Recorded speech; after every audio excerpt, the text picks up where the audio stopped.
Tracey, I want to turn to you. And actually, it's interesting. You mentioned that now you're being part of such a big system, all decisions come from the top. But I understand almost 20 years ago, you were instrumental in implementing EndoTool at your institution. Can you share that story with us a bit? Sure.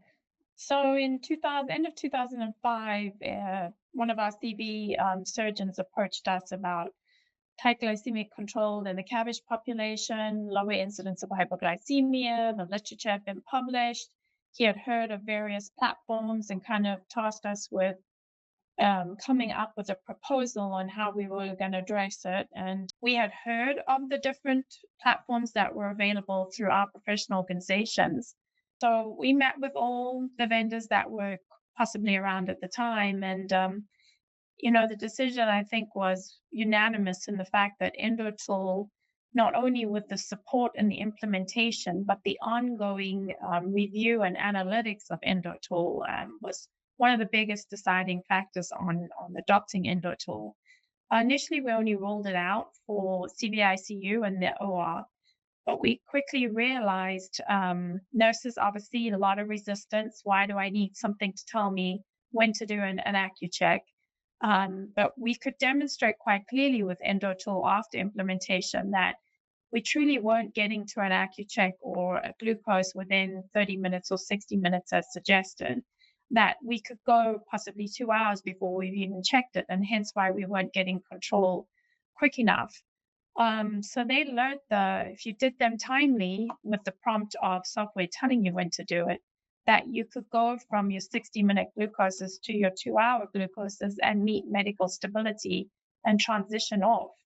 But, just the adoption piece of it is that EndoTool had full support, full implementation, and then ongoing support. So if we had any concerns, troubleshooting, there was clinical 24/7 support and IT support, which for us at the time, before we merged with other systems, was one of the deciding factors that we needed. And then as we continued to use a linear platform on the rest of our ICUs and have this great tool in our CVICU, we got a lot of resistance from the medical intensivists, like, hello, why can't we have access to the same platform? So we then went live on all our ICUs, and a couple of years after that, we went into the emergency department. So it's great benefits. It's easy to train on. There are health stream modules that you can put agency nurses, per diem nurses, float pool nurses, like everyone can go through the same training. They can do it on an e-learning platform.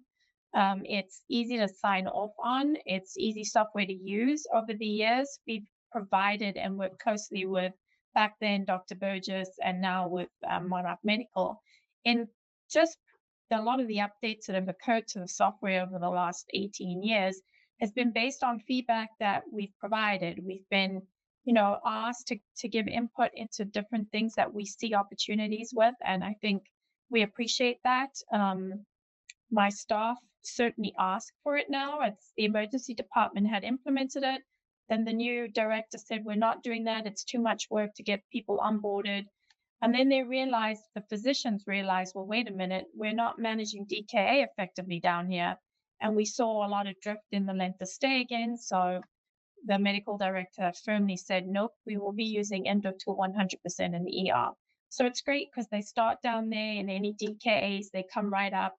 And within 10 hours, you could have a DKA out of the unit. We are looking at what one of the physicians said at a clinical decision unit. We do have a CDU and a 23-hour OBS unit that we could possibly put the DKA patients on with a 3-to-1 ratio. So that is something that we're actively talking about now. But in the meantime, they do come to critical care, but we're able to get them out. Just talking about your phenomenal results that you've had. Any other hospitals in your system aware of these results and consider adopting it as well, or is that still more of a top-down strategy that it's hard to migrate? So when we went live with Epic, there's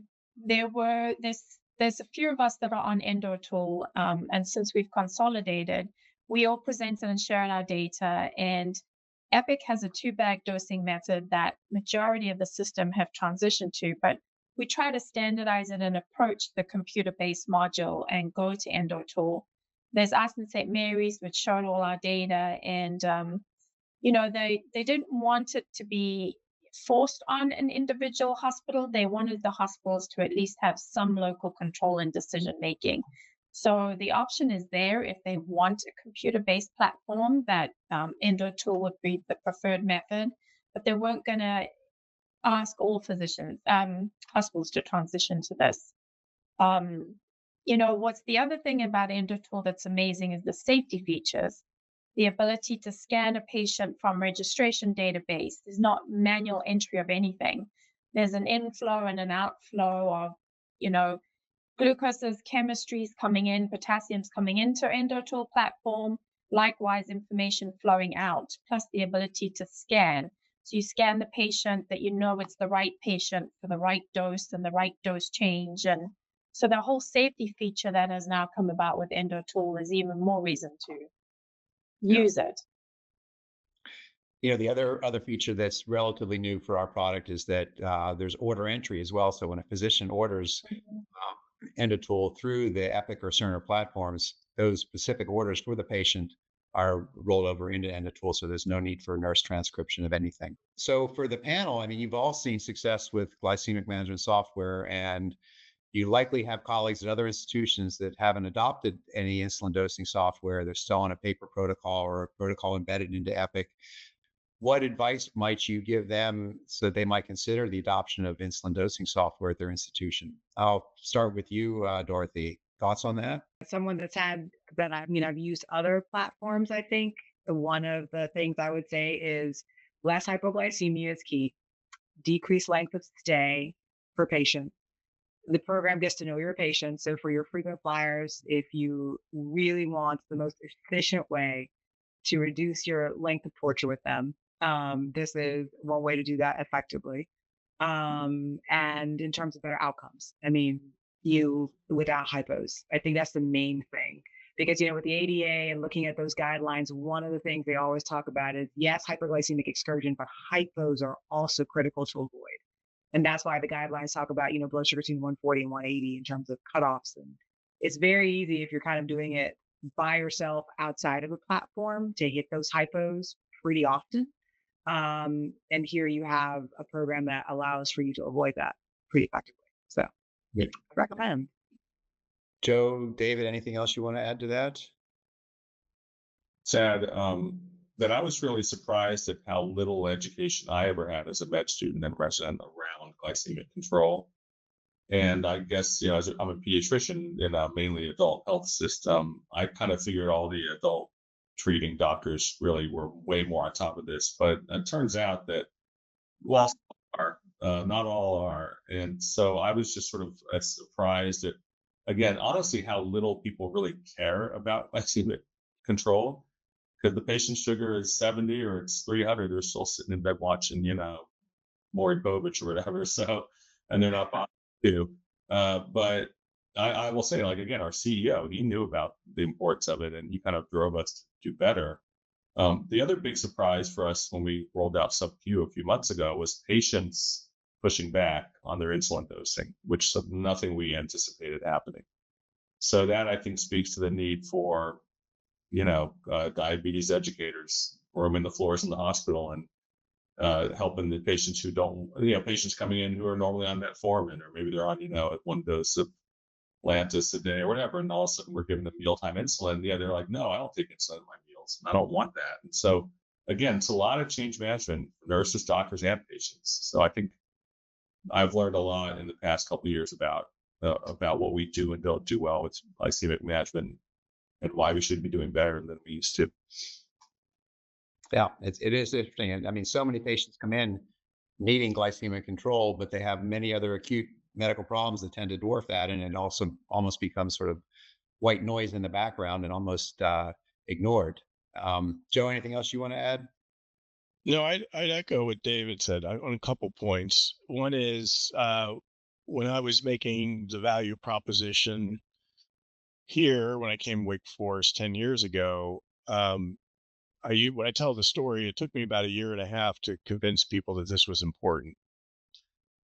Having said that, We've talked about, complex, high risk medicine, but CMS is going to be highlighting they want to eliminate avoidable hypoglycemia, severe hypoglycemia, and ultimately, clearly, when it comes to penalty, I think all the administrators will be on board to how do we fix this problem. And the last thing I'll say is generally when I've gotten pushback, the answer is like many things, well, we don't have a problem, but nobody's looking. They don't have a dashboard. And if for the audience, if you've been looking across the board, different hospital systems, you use a tool like EndoTool, we all kind of land, in the same place. And if you look at the before and afters, I think the best a hospital system can do, from my experience, without an insulin dosing application like EndoTool, is an overall hypoglycemia rate around 2.5 to 3. I mean, time and time again, that's what we see. You implement the tool, and then you get your hypoglycemia rate less than 0.5%. And I think that's very impactful. And so once people make the patient safety, the value proposition, it becomes an easier float. But again, as Dr. Fleece and Tracey and Dorothy mentioned, the tool's important, but it can't sit there without knowledge or that change process, like trade delivery. I mean, you have best system in the world. There's always somebody who can work around it if they don't understand, the reason why we're doing things. So it has to be partnered with education, but that's right. That's what we expect. So I think this is a very important tool to use. And obviously, yeah, I fibbed. One last thing I'll say. When I had to really make the proposition for this at one point for a project we were doing, the then CMO asked me, why did my project cost $3 million? And somebody who was ahead of me with asthma or something was only, well, it was actually about the same or more. And her perspective was there's more asthma in the hospital than hyperglycemia. And in general, half the patients in the hospital, it's like 40%, have hyperglycemia issues. So everybody should be paying attention to it in essence, certainly for the hospitalized patient. And that is my last thing I'll say. Actually, if there were more patients in the hospital with asthma than with diabetes, boy, it would be a mess. The Yeah. you'd have respiratory therapists just on their Well, it was a knees. knowledge gap, and it was real. I mean, she didn't push back once we kind of pointed that out to her, but it was like, okay, and maybe I was presenting the information wrong, but that was my answer. It's like, well, I'm taking care of half the hospital at some level, not the entire care, but an important part of their care, and they gave us the money, so it must have been a compelling argument. Well done.